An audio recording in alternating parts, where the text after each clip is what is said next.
നിയമസഭാ തെരഞ്ഞെടുപ്പിൽ നേമത്ത് നിന്ന് മത്സരിക്കാമെന്ന പ്രതീക്ഷയിൽ കഴിയുന്ന ആര്യയ്ക്ക് നിയമവും കിട്ടില്ല എന്ന് ഉറപ്പായി. വിവാദങ്ങളിലും അഴിമതിയിലും അകപ്പെട്ടതാണ് ആര്യയ്ക്ക് വിനയായത്. കഴിഞ്ഞ 5 വർഷത്തെ കോർപ്പറേഷൻ ഭരണ പ്രതീക്ഷയ്ക്ക് വക നൽകുന്നില്ല എന്ന് CPM കരുതുന്നു. നഗരസഭാ ഭരണം നിലനിർത്താൻ കഴിയുമോ എന്ന ഭയത്തിലുമാണ് CPM. ആര്യയെ മുന്നിൽ നിർത്തി CPM നേതാക്കൾ വെട്ടിവാരി കൂട്ടിയെങ്കിലും പാപഭാരം ആര്യയുടെ തലയിൽ മാത്രമായി മാറിയിരിക്കുകയാണ്. തലസ്ഥാന നഗരത്തെ മാലിന്യക്കുഴിയാക്കിയതിന്റെ ഉത്തരവാദിത്വവും ആര്യയ്ക്കായി. സ്മാർട്ട് സിറ്റി പദ്ധതിയിൽ ഉൾപ്പെട്ട തിരുവനന്തപുരത്തിന് കേന്ദ്ര സർക്കാർ നൽകിയ 1500 കോടിയും കട്ടുമുടിച്ചത് CPM നേതാക്കളാണ്. ഇതിൽ റോഡുകൾ സ്മാർട്ടാകാൻ നീക്കിവെച്ച 273 കോടിയും CPM പുളിശ്ശേരി അടിച്ചു. എന്നിട്ട് തലസ്ഥാന നഗരത്തെ മാലിന്യത്തിൽ മുക്കി. നഗരം വെള്ളത്തിലായപ്പോൾ മേയർ ആര്യ രാജേന്ദ്രൻ മൂന്നാറിൽ ടൂർ പോയിരിക്കുകയായിരുന്നു. തലസ്ഥാനത്തെ സ്മാർട്ട് റോഡുകളുടെ നിർമ്മാണം അനന്തമായി നീണ്ടു. പലതും 1 വർഷത്തോളം പൊളിച്ചിട്ടു. പലയിടത്തും നടന്നു പോകാൻ പോലും പറ്റാത്ത സ്ഥിതി. ചില വീട്ടുകാർക്ക് സഞ്ചാര സ്വാതന്ത്ര്യം പോലും നഷ്ടമായി. വീടിന് മുന്നിലെ വലിയ കുഴികൾ ചാടിക്കടന്നു വേണം പോകാൻ. പലരും കാർ വീട്ടിൽ നിന്ന് എടുത്തിട്ട് മാസങ്ങളാകുന്നു. മഴ പെയ്തതോടുകൂടി തലസ്ഥാനത്തെ യാത്രകൾ ദുസ്സഹവുമായി. മുഖ്യമന്ത്രിയും മന്ത്രിമാരും എന്നും കടന്നു പോകുന്ന തലസ്ഥാനത്തെ റോഡുകൾക്കാണ് ഈ അവസ്ഥ വന്നതും. ഏതാനും മാസങ്ങൾക്ക് മുൻപാണ് ആര്യ രാജേന്ദ്രനെതിരെ CPM തിരുവനന്തപുരം ജില്ലാ കമ്മിറ്റിയിൽ പടയൊരുക്കം തുടങ്ങിയത്. ആര്യ രാജേന്ദ്രന്റെ വളർച്ച തടയുക എന്നത് തന്നെയാണ് കാരണം. സച്ചിൻ ദേവ് MLAയുമായി മേയർ വിവാഹിതരായപ്പോൾ തന്നെ അസൂയാലുക്കൾ പടയൊരുക്കം കടുപ്പിച്ചു. അടുത്ത നിയമസഭാ തെരഞ്ഞെടുപ്പിൽ ആര്യ നേമത്ത് മത്സരിക്കാൻ സാധ്യതയുണ്ട്. ഇത് ശിവൻകുട്ടി ഉൾപ്പെടെയുള്ളവരെ ഭയപ്പെടുത്തി. അതുകൊണ്ട് തന്നെ ശിവൻകുട്ടിയും ആര്യയ്ക്കെതിരെ സജീവമായി രംഗത്ത് വന്നു. ആനാവൂർ നാഗപ്പനും കടങ്ങപ്പള്ളി സുരേന്ദ്രനും V ശിവൻകുട്ടിയും നേതൃത്വം നൽകുന്ന 3 പ്രബല ഗ്രൂപ്പുകൾ വ്യത്യസ്ത പേരുകളുമായി തലസ്ഥാനത്ത് രംഗത്തുണ്ട്. CPM ജില്ലാ സെക്രട്ടറി ചർച്ചകൾ ഇടവേളയ്ക്ക് ശേഷം വീണ്ടും സജീവമായപ്പോഴാണ് കോർപ്പറേഷനിലെ കത്ത് വിവാദം ഉണ്ടായത്. ആനാവൂർ നാഗപ്പന്റെ വിശ്വസ്തനും നഗരസഭയിലെ പാർലമെന്ററി പാർട്ടി നേതാവുമായ DR അനിൽ വാർഡ് കേന്ദ്രീകരിച്ച വാട്സ്ആപ്പ് ഗ്രൂപ്പിലിട്ട മേയറുടെ കത്താണ് ആദ്യം പുറത്തുവന്നത്. പ്രതിരോധത്തിലായ ആനാവൂർ കത്തിന്റെ ആധികാരികത തള്ളാതെ മേയറെ പ്രതിക്കൂട്ടിലാക്കി. തൊട്ടു പിന്നാലെ DR അനിലിന്റെ സമാനമായ കത്തും പുറത്തുവന്നു. കരാർ നിയമനത്തിന് പാർട്ടി മുൻഗണന ലിസ്റ്റ് ആവശ്യപ്പെട്ട് CPM തിരുവനന്തപുരം ജില്ലാ സെക്രട്ടറി ആനാവൂർ നാഗപ്പന് മേയർ അയച്ച കത്താണ് പുറത്തു വന്നത്. ഇതോടെ വിവാദം കത്തിപ്പടർന്നു.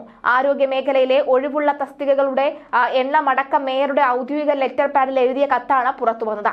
കത്തയച്ചില്ലെന്ന മേയറും കത്ത് കിട്ടിയില്ലെന്ന് ആനാവൂർ നാഗപ്പനും വിശദീകരിച്ചപ്പോൾ സ്വജനപക്ഷപാതവും സത്യപ്രതിജ്ഞാ ലംഘനവും ആരോപിച്ച മേയർക്കെതിരെ പ്രക്ഷോഭം പ്രതിപക്ഷം ശക്തമാക്കി. കോർപ്പറേഷന് കീഴിലെ അർബൻ പ്രൈമറി ഹെൽത്ത് സെന്ററുകളിലേക്ക് 295 ഒഴിവുകൾ ഉണ്ടായിരുന്നു. ഡോക്ടർമാർ അടക്കം 9 തസ്തികകളിൽ ഒഴിവുകളിലേക്ക് ഓൺലൈൻ അപേക്ഷ നൽകണം. ഉദ്യോഗാർത്ഥികളുടെ മുൻഗണനാ പട്ടിക ലഭ്യമാക്കാൻ നടപടി ആവശ്യപ്പെട്ടാണ് പാർട്ടി ജില്ലാ സെക്രട്ടറിക്ക് കത്തയച്ചത്. മേയറുടെ ഔദ്യോഗിക ലെറ്റർ പാഡിൽ സഖാവെ എന്ന് അഭിസംബോധന ചെയ്ത് അയച്ച ഒരു കത്ത് വാർഡിലെ വാട്സ്ആപ്പ് ഗ്രൂപ്പിൽ നിന്നാണ് സമൂഹ മാധ്യമങ്ങളിൽ വൈറലായത്. കത്തിനെ കുറിച്ച് അറിയില്ല എന്നാണ് മേയർ പ്രതികരിച്ചത്. കത്തയച്ച 1-ാം തീയതി എവിടെ എന്റെ തൊഴിൽ എന്ന മുദ്രാവാക്യം ഉയർത്തി DYFI പാർലമെന്ററി മാർച്ച് പങ്കെടുക്കാൻ ദില്ലിയിലായിരുന്നതാണ് ആര്യ രാജേന്ദ്രന്റെ വിശദീകരണം. കത്തിന്റെ സീരിയൽ നമ്പറിലും ഒപ്പിലും വ്യക്തതയില്ല. സ്വന്തം നിലയ്ക്കും പാർട്ടി തലത്തിലും അന്വേഷിക്കുമെന്നും മേയർ അറിയിക്കുമ്പോൾ കത്ത് കിട്ടിയില്ലെന്നാണ് ആനാവൂരിന്റെയും പ്രതികരണം അന്ന് വന്നത്. മുൻപ് തിരുവനന്തപുരം കോർപ്പറേഷനിൽ വീട്ടുകരം തട്ടിപ്പിന് പിന്നാലെ തൊഴിൽ നികുതിയും കാണാനില്ല എന്ന വാർത്തയും പുറത്തു വന്നിരുന്നു. തെലങ്കാന കേന്ദ്രമായി കേരളത്തിൽ പ്രവർത്തിക്കുന്ന സ്ഥാപനത്തിന്റെ 20 തൊഴിലാളികളുടെ 20,000-ലേറെ രൂപയാണ് കാണാതായത്. അങ്ങനെ ഒരു പണം കോർപ്പറേഷന് കിട്ടിയിട്ടേ ഇല്ല എന്നായിരുന്നു ഉദ്യോഗസ്ഥരുടെ വിശദീകരണം. പരാതിയെക്കുറിച്ച് അന്വേഷിക്കാൻ ദൃശ്യമാധ്യമ വാർത്താ സംഘം ജീവനക്കാരുടെ കൂടെ കോർപ്പറേഷൻ ഓഫീസിലേക്ക് പോയെങ്കിലും ഉദ്യോഗസ്ഥർ ഓരോ സ്ഥലത്തേക്ക് പറഞ്ഞുവിട്ടുകൊണ്ടേയിരുന്നു. ആർക്കും കൃത്യമായ ഉത്തരവും ലഭിച്ചില്ല. ഫണ്ട് എവിടെ പോയി എന്നും എന്തിനാ ഓൺലൈൻ അടയ്ക്കാൻ പോയതെന്നുമായിരുന്നു ഒരു മുതിർന്ന ഉദ്യോഗസ്ഥന്റെ മറുപടി. ഇതുപോലെ നിരവധി പരാതികൾ തൊഴിൽ നികുതിയായി ബന്ധപ്പെട്ട കോർപ്പറേഷനിൽ ഉണ്ടെന്നാണ് ജീവനക്കാർ പറയുന്നത്. സോണൽ ഓഫീസിൽ അടക്കുന്ന കരം ബാങ്കിലെടുക്കാതെ ആണ് ഉദ്യോഗസ്ഥർ ക്രമക്കേട് നടത്തിയത്. നേമം സോണിൽ മാത്രം 25 ലക്ഷം രൂപയുടെ ക്രമക്കേട് നടന്നുവെന്നാണ് കണ്ടെത്തിയിരിക്കുന്നത്.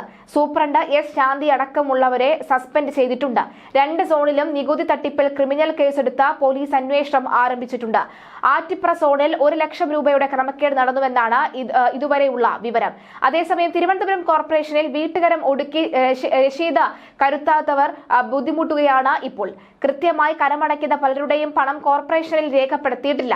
ഇത്തരമൊരു പ്രതിസന്ധി ആദ്യത്തെ സംഭവമാണ്. മേയർ ആര്യ രാജേന്ദ്രനും KSRTC ഡ്രൈവറും തമ്മിൽ നടുറോഡിൽ വെച്ചുണ്ടായ വാക്കുതർക്കം ഒഴിവാക്കേണ്ടതായിരുന്നു എന്നായിരുന്നു പാർട്ടി കരുതിയിരുന്നത്. ഈ സംഭവം ആര്യയുടെ പക്വത കുറവായി പാർട്ടി ചിത്രീകരിക്കുന്നു. ഡ്രൈവർ യദുവിനെ പിരിച്ചുവിടണമെന്ന ആര്യയുടെ ആവശ്യം നടന്നെങ്കിലും സമ്മർദ്ദം വകവെക്കാതെയാണ് ഗതാഗത മന്ത്രി KB ഗണേഷ് കുമാർ നീങ്ങിയത്. പോലീസ് റിപ്പോർട്ടും KSRTC വിജിലൻസ് വിഭാഗത്തിന്റെ റിപ്പോർട്ടും ലഭിക്കുന്നതുവരെ ഡ്രൈവർക്കെതിരെ തൽക്കാലം നടപടിയെടുക്കില്ല എന്ന നിലപാടിലായിരുന്നു മന്ത്രി. സംഭവ സമയത്ത് ബസ്സിൽ ഉണ്ടായിരുന്ന യാത്രക്കാരിൽ ഒരാൾ പോലും ഡ്രൈവർക്കെതിരെ ഒരു വാക്ക് പോലും പറയാത്തതാണ് മന്ത്രിയുടെ ഉറച്ച നിലപാടിന് പിന്നിൽ. ഇതിന് പിന്നാലെ സച്ചിൻ ദേവ് MLA മന്ത്രിക്ക് ഇന്ന് നേരിട്ട് പരാതി നൽകി. MLAയും മേയറും പറയുന്നത് മുഴുവൻ മുഖവിലക്കെടുക്കാൻ മന്ത്രി തയ്യാറല്ലായിരുന്നു. എന്നാൽ എന്തുവില കൊടുത്തും ഡ്രൈവറെ നശിപ്പിക്കാനാണ് മേയറുടെ തീരുമാനം ഉണ്ടായിരുന്നത്. കഴിഞ്ഞ ഒരു വർഷത്തിനിടെ ഈ 2000 പേരെയാണ് ഇത്തരത്തിൽ നഗരസഭയിൽ CPM തിരികെ കയറ്റിയത്. അഴിമതിയിലും വിവാദങ്ങളിലും കുപ്രസിദ്ധയാണ് മേയർ ആര്യ രാജേന്ദ്രൻ എന്ന ആരോപണമുണ്ട്. ഏറ്റവും പ്രായം കുറഞ്ഞ മേയർ എന്ന പേരിൽ CPM ഉയർത്തിക്കാട്ടിയ ആര്യ രാജേന്ദ്രൻ അഴിമതിയുടെ പര്യായമായി മാറിയിരിക്കുകയാണ് എന്ന് മുമ്പേ ആക്ഷേപം ഉയർന്നിരുന്നു. തിരുവനന്തപുരം കോർപ്പറേഷൻ മേയർ സ്ഥാനം ഏറ്റെടുത്തതു മുതൽ ആര്യ രാജേന്ദ്രന്റെ നേതൃത്വത്തിൽ നടക്കുന്നത് വഴിവിട്ട സഹായങ്ങളും അഴിമതികളും സ്വജനപക്ഷപാതവുമാണ്. തലസ്ഥാന നഗരത്തിലെ തിരക്കേറിയ MG റോഡിൽ സ്വകാര്യ ഹോട്ടലിന് അനധികൃതമായി പാർക്കിംഗ് അനുവദിച്ചുകൊണ്ടുള്ള മേയർ ആര്യ രാജേന്ദ്രന്റെ ഇടപെടൽ ഇതിനു മുമ്പാണ് പുറത്തു വന്നത്. പ്രതിമാസം 5000 രൂപ വാടക ഇനത്തിൽ ഈടാക്കിയാണ് പൊതുമരാമത്ത് വകുപ്പിന്റെ റോഡ് തിരുവനന്തപുരം കോർപ്പറേഷൻ വാടകയ്ക്ക് നൽകിയത്. ദേവസ്വം ബോർഡ് കെട്ടിടത്തിൽ തുടങ്ങിയ സ്വകാര്യ ഹോട്ടലിനായിരുന്നു കോർപ്പറേഷൻ വഴിവിട്ട സഹായം ചെയ്തത്. മേയർ ആര്യ രാജേന്ദ്രൻ നേതൃത്വത്തിൽ ചേർന്ന ട്രാഫിക് ഉപദേശക സമിതിയുടെ തീരുമാനമായിരുന്നു ഇത്. വെറും 100 രൂപയുടെ പത്രത്തിൽ ഒരു കരാർ ഉണ്ടാക്കി ഹോട്ടൽ ഉടമ കോർപ്പറേഷനെ ഏൽപ്പിക്കുകയും കരാർ പത്രത്തിൽ കണ്ണും പൂട്ടി മേയർ ഒപ്പിടുകയും ചെയ്തു. ഹോട്ടൽ ഉടമ തലസ്ഥാനത്ത് സജീവമായ CPM നേതാവാണ്. ഓണസദ്യ മാലിന്യക്കുപ്പയിൽ തള്ളിയ സംഭവത്തിൽ പിരിച്ചുവിട്ട ശുചീകരണ തൊഴിലാളികളെ ആര്യ രാജേന്ദ്രൻ തിരിച്ചെടുത്തതും വലിയ വിവാദമായിരുന്നു. ശുചീകരണ തൊഴിലാളികൾക്കെതിരെ നടപടിയെടുത്തതിന് പിന്നാലെ CPMനുള്ളിൽ തന്നെ പ്രതിഷേധം ശക്തമായി. നടപടി പിൻവലിക്കണമെന്ന മേയർ ആര്യ രാജേന്ദ്രൻ CPM നിർദ്ദേശം നൽകിയതോടുകൂടി ശുചീകരണ തൊഴിലാളികളെ തിരിച്ചെടുക്കുകയായിരുന്നു. ഇതിന് പിന്നാലെ മേയർ പാർട്ടിയുടെ വെറും അടിമയായി മാറിയെന്ന് പ്രതിപക്ഷ പാർട്ടികൾ വിമർശിച്ചു. തിരുവനന്തപുരം കോർപ്പറേഷനിലെ നികുതി വെട്ടിപ്പും കഴിഞ്ഞ വർഷം പുറത്തു വന്നിരുന്നു. നേമം ആറ്റിപ്ര സോണിൽ നിന്നായി 27 ലക്ഷം രൂപയാണ് നഗരസഭയിലെ CPM പ്രവർത്തകരായ ജീവനക്കാർ വെട്ടിച്ചത്. സോണുകളിൽ നിന്നും പിരിച്ച വീട്ടുകരം നഗരസഭയ്ക്ക് നൽകാതെ സ്വന്തം അക്കൗണ്ടുകളിൽ തന്നെ നിക്ഷേപിക്കുകയായിരുന്നു ഇവർ. കുറ്റം ചെയ്തവരെ മേയർ ആര്യ രാജേന്ദ്രനും ഇടതുപക്ഷ കൗൺസിലർമാരും സംരക്ഷിക്കുന്ന കാഴ്ചയാണ് കേരളം കണ്ടത്. കൊറോണ പ്രതിസന്ധി കാലഘട്ടത്തിൽ പ്രോട്ടോകോൾ പാലിച്ച വീടുകളിൽ ഭക്തർ പൊങ്കാല അർപ്പിച്ചു. എന്നാൽ പൊങ്കാലയ്ക്ക് ശേഷം മാലിന്യം നീക്കം ചെയ്യാനെന്ന പേരിൽ 21 ടിപ്പർ ലോറികൾ വാടകയ്ക്കെടുത്തത് വലിയ അഴിമതിയായാണ് ആര്യ രാജേന്ദ്രൻ നേതൃത്വത്തിലുള്ള ഭരണസമിതി നടത്തിയത്.